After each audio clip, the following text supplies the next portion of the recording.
Thank you very much. I'm Mark Kahler. I am with Budget Travel at About.com. And if you want to find the website that I write on, you go to About.com and type in Budget Travel in the search box, or it's Budget Travel, all one word, .about.com. And they asked me to talk a little bit today about travel deals during the Black Friday holiday period. And holiday travel deals are quite a bit different in some cases from what you would do during the rest of the year to find good deals on travel.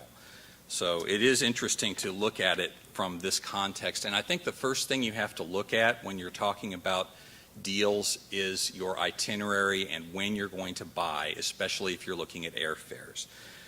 Airlines, as you know, are now charging for peak season trips, and many of those involve the Christmas season, so I won't talk a whole lot about that now. But during the Thanksgiving season, there are certain days that are very, very busy. As most of you know, you've probably heard the old statement that the Wednesday before Thanksgiving is the busiest travel day of the year, and then that Sunday after Thanksgiving is the second busiest. I'm not sure there are facts to actually support those claims, but I think it's fair to say those are very busy times. And if you have to travel during that time, and many of us do because of our work schedules, you better book very, very early. I'm talking about 4th of July, early in the year, because those seats are limited. They are going to go away.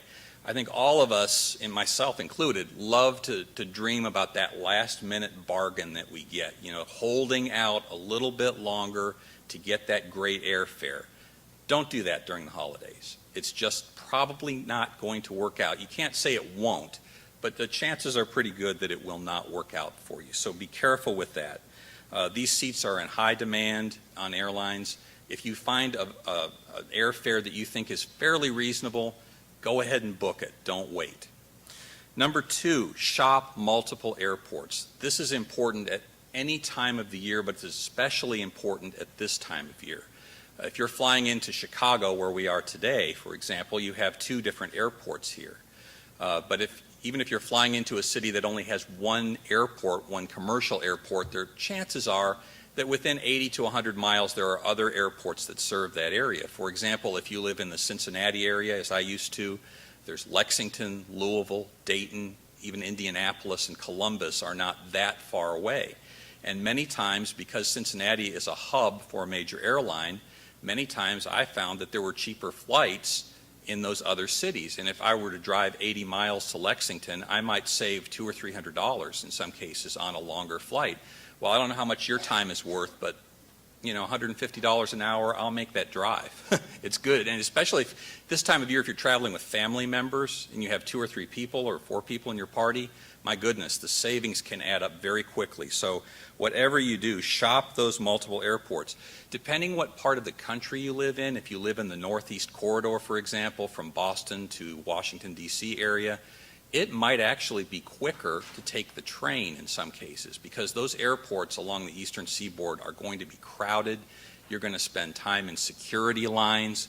You're going to spend time getting in and out of the airport just with traffic. And you may actually find it's almost quicker to get on a train. So check the train schedules. Look at all the options you have available, but above all, start early. Number 3, you're going to think I'm a little preachy here, and I'm sorry if I am.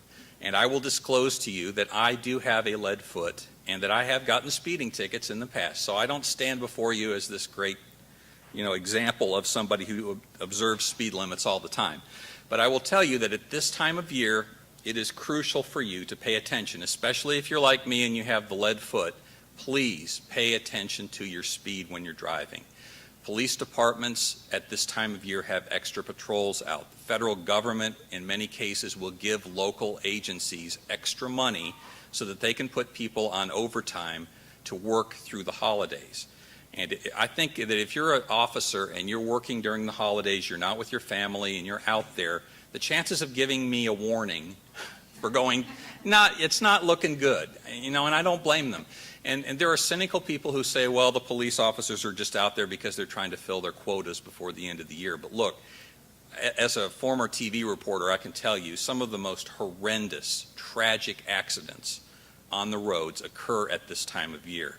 especially Thanksgiving. It is one of the worst times to be out on the road. And they have every right, and in fact, I think we have a right to expect that the law enforcement community will be out there keeping our roads safe for us. So, you are going to get a speeding ticket if they stop you during this time of year, and there are going to be people out there watching your speed. So, when you get a speeding ticket, it's not just the $100 or whatever it is that you pay initially. When your insurance company finds out about it, your insurance rates are going to go up, probably. You're going to lose your safe driver status in some cases. So please be aware of that. It's very important at this time of year. Many holiday trips are ruined by this one thing, speeding during the holidays.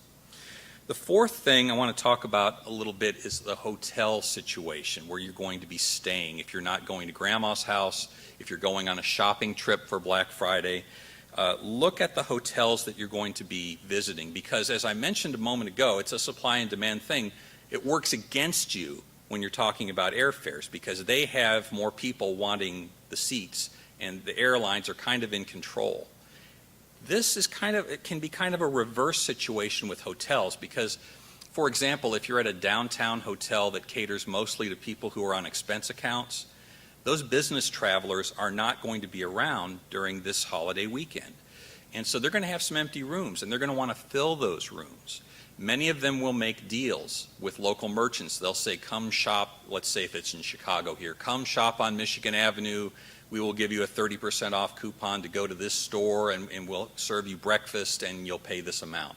Those deals are out there. Just take a look at the city that you're going to.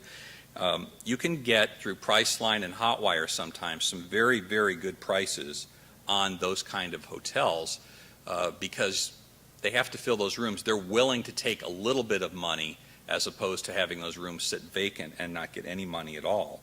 So you want to be sure to look at those things. Now, some people are a little bit reluctant to use Priceline or Hotwire because you're not going to know the name of the hotel or the address until after you've made a non-refundable purchase. That's something you have to make your peace with, but if you're willing to try that, it can be a very good deal for you. It's not just the upscale hotels either, it's the smaller ones sometimes. There was a very popular budget chain just a few weeks ago that announced about 29 different properties around the country. They were going to offer special deals, and the attraction was that each of those properties was located near a shopping mall. And so you could probably $30, $40 a night. These are not expensive rooms, but they were offering them and tying them in with special deals. So in the hotel world, it's a good idea to look because sometimes you'll find places that are going to have empty rooms. Not always true. Sometimes downtown there's a big holiday festival and the rooms will be filled anyway. But if you can find a place that caters to business people and those rooms are sometimes going to be empty, you can strike a good deal sometimes. The last thing I want to do, and again, I guess I'm preaching again, but number 5 is pack as little as possible. This is so important. I can't emphasize this enough. It ruins more trips, and especially during the holidays. Let me tell you one reason it's especially important during the Thanksgiving weekend and during the Christmas holiday season. There are going to be a lot of people in airports who don't travel any other time of year. Maybe they haven't traveled in several years. And they're going to have 3 or 4 bags in tow, and they're going to go through security, and they're not going to know the procedures, and those lines are going to back up. And you're just going to be adding to the problem if you've got 3 or 4 bags that you're trying to bring on, even if they're smaller bags. Just practice one bag travel. When you pack, lay out the things that are absolutely essential, and then make another pile for something that's a little bit less essential and maybe not essential, and just eliminate the other 2 piles altogether. Leave them at home. Leave them sitting on your bed when you leave. Take only the things that you absolutely need. Another way that packing light will save you money is in transportation costs. We all know about these baggage fees that the airlines have that most of us hate. But beyond that even, if you're trying to get on, let's say, the L train here in Chicago and you're dragging 3 bags behind you, instead of paying $2 or $3 to go to O'Hare Airport, you're going to have to hail a cab and pay, I don't even know what it is, but I can guarantee you it's many times more than you would pay taking the train out there. You're going to limit yourself in terms of the budget that you can have. So please be sure to pack as lightly as possible and even maybe save a little bit of room in your luggage to bring home some of those great Black Friday gifts that you're going to find on sale because of all the offers that our Deal Pros are going to make known to you here. So that's it in a nutshell. Just plan early and look for the areas where you can find fewer people because it's the holiday season, and you'll find the best deals that way. Thank you very much. Do we have time for some questions? Okay. Anybody? Yeah. I just had a question about air miles. Do you have any suggestions as to when it's worth it to use air miles, as far as the price per ticket versus The question was using air miles and when should you use them and when should you not use them. I think if you can find an excellent airfare, don't use your air miles. Pay the fare and save them for something else. So many people will do that. They'll say, well, I've got a free flight and I'll just, and maybe it's a flight that you can get for $200 or $300 that's a real good deal. Well, don't use your miles up on something like that. And that's kind of a personal call. You have to sort of decide that. If your miles are running out and you have to use them, then by all means use them. So many people let their miles expire. That's terribly wasteful. And the airlines win. You don't want that. At least I don't. Yes? Do you ever use like a fare prediction website, like maybe one of the air tax fees, not a lot, just want to get their top Question was, do you use a site that predicts airfares? That is probably one of the most difficult things there is to do, is predict airfares. People try. It's very, very hard to do. This year, people are saying, and I'm not an economist, but people are saying that airfares during the holiday season are going to be higher than last year, sometimes significantly more, because there are going to be more people traveling, economy's a little bit better, but they don't know if the airlines are actually going to add seats and add flights because they cut back last year. So I think the prediction you could say generally is they're going to be more expensive. But as far as using a website that tells you this flight's going to be $316, it's worth looking at. I would say to at least get a baseline fare that you can use to shop. It's important when you're shopping for airfares to know what a good airfare is.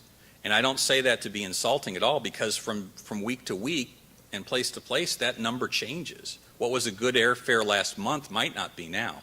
So I think those sites are a very good way to establish a baseline. And then, but just know that airfares make absolutely no sense at all. They are completely, they make no sense whatsoever. Okay? Thank you.